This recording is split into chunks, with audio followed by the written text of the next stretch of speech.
What's the difference between an electronic piece of equipment and a piece of machinery? We're going to answer that question and take a look at 3 things you need to know about machinery breakdown insurance today. What's up? You're watching Tito Talks, non-life insurance discussions once again with your favorite Tito Miguel, who loves to make non-life insurance discussions easier to understand for both agents and clients. Magandang Friday po sa ating lahat. And to all of you watching outside the Philippines, happy Friday if it is already Friday on your end. Happy Friday to you guys. Welcome to the weekend. And now before I set you on up to the weekend, let me apologize first. I know I skipped my upload schedule last Wednesday. Things were a bit hectic at work, but I'm glad I'm able to upload today. I really like doing this type of thing, sharing my knowledge and being able to distract myself from the regularities of work. I hope to make up for the slack with an additional upload, perhaps by tomorrow or next week. You know how things are.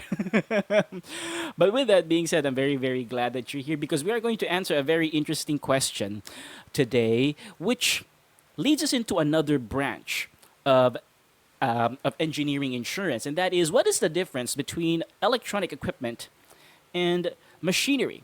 If you'll notice from our previous video wherein we talked about things about electronic equipment insurance, another important thing to note is that electronic equipment is treated differently as machinery.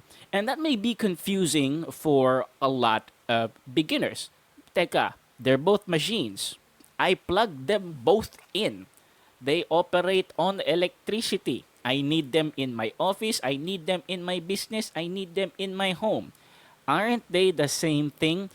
And this is where the difference between EEI, electronic equipment insurance, and the difference between machinery breakdown insurance comes in, as these are 2 separate lines of business that, of course, agents such as yourself can also sell to your valued clientele. But before you can start doing that, it is important, of course, first to differentiate the 2 of them. Now, when you're talking about electronic equipment, this refers to things such as your computers, your cameras, your lighting equipment, so on and so forth. These are things that operate with certain parts of circuitry that can make decisions. So when you are using computations, when you're editing something, when a certain piece of equipment is automated to do something at a specific time without being prompted, that's what you have when you have an electronic piece of equipment. On the other hand, machinery are more on the heavy-duty side of things, because when we're talking about machinery, in machinery breakdown insurance, you're talking about heavy pieces of machinery, sort of like the things you see in a manufacturing plant along a conveyor belt. In fact, a conveyor belt is a form of machinery, along with the machines that process, assemble, create, fabricate, laminate, whatever it is you have to do in your manufacturing plant to create whatever it is that your client is selling. Usually, you'll find this type of insurance mostly given to manufacturing plants, power plants, really large businesses that produce a lot of something. So you've got these really large machines that perform a lot of very important tasks on a daily basis. So that's your main difference between electronic and machinery. Another thing you have to remember is that electronic equipment can make decisions. However, there are certain electrical pieces of equipment that are considered machinery. So another difference you have to worry about is not just between electronic and machinery, also between electronic and electrical. Did you know that these 2 terms are different? Bet you didn't know that.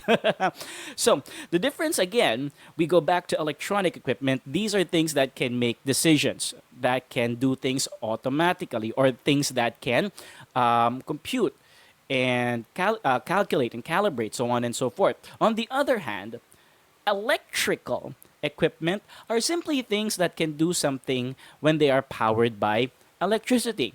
Examples of this are your hand drills, your large air conditioning, industrial air conditioning units, um, what do you call this? Your large ventilation shafts, your large ventilation fans, so on and so forth. Although these things are not considered exactly as heavy machinery, they are not exactly considered as electrical equipment as well. Therefore, they are considered as electrical equipment.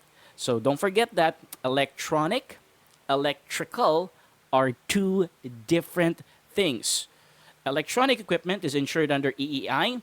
Electrical equipment is insured under machinery breakdown insurance. And here are three things that you have to know about machinery breakdown insurance. First and foremost, you're going to like this. Yes, just like with most types of engineering insurance policies, the machinery breakdown insurance is also considered an all-risk policy. Sort of. Now, when I say sort of, there's a part of it that is already considered all risk in the sense that, yeah, if it breaks down, if it gets destroyed, if someone stupid uses it, if someone with a lack of skill uses it, yep, it's going to be covered either via repair, restoration, or even via replacement. Yes, the insurance company will be able to do these things. However, this leads us to the second point. Now, the second point relates to the first one. Like I said earlier, machinery breakdown insurance is considered an all-risk type of insurance. Sort of.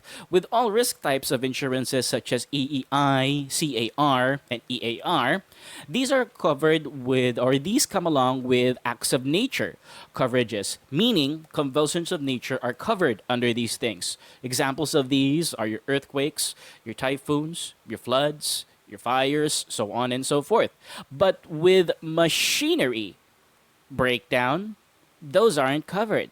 Be very careful about that. So when it comes to machinery breakdowns, again, I repeat, AON is not covered, even if it's considered an all-risk type of insurance. Meaning to say, that is a very clear distinction between EEI, CAR, EAR, as well as machinery breakdown. So that sort of sets it apart. Be very, very careful about this.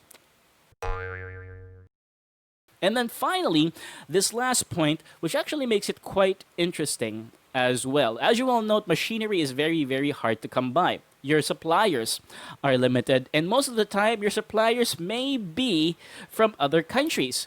So when the time comes that you have to replace a certain piece of machinery because it broke down and it is covered, you may not only have to pay for the machine itself, for the replacement machine itself, you may also have to pay for transportation costs, freight costs, and not just that, customs costs as well. And don't be afraid, the machinery breakdown insurance should take that into consideration as well when computing for the sum insured for a particular piece of machinery, which means the insurance will take care of that as well. Now, I hope you liked that video for today as much as I love sharing my knowledge with you. Next video, we're going to be talking about something very, very interesting as well. And as you'll note, everything we talk about is interesting when it comes to insurance, such a complicated and interesting line of business. This question has a lot of beginners stumped, especially when they start dealing with other competitors in the area. And the question is, what's the difference between an insurance agent and an insurance broker? Bet you didn't see that one coming, right? Let me repeat that one more time. What's the difference between an insurance agent and an insurance broker? Let me know what you feel. Let me know what you think right down in the comments. And if you do like this type of content, please please consider subscribing to our channel. Did you know that 85% of all my views come from people who are not subscribed? Shame on you. Just kidding.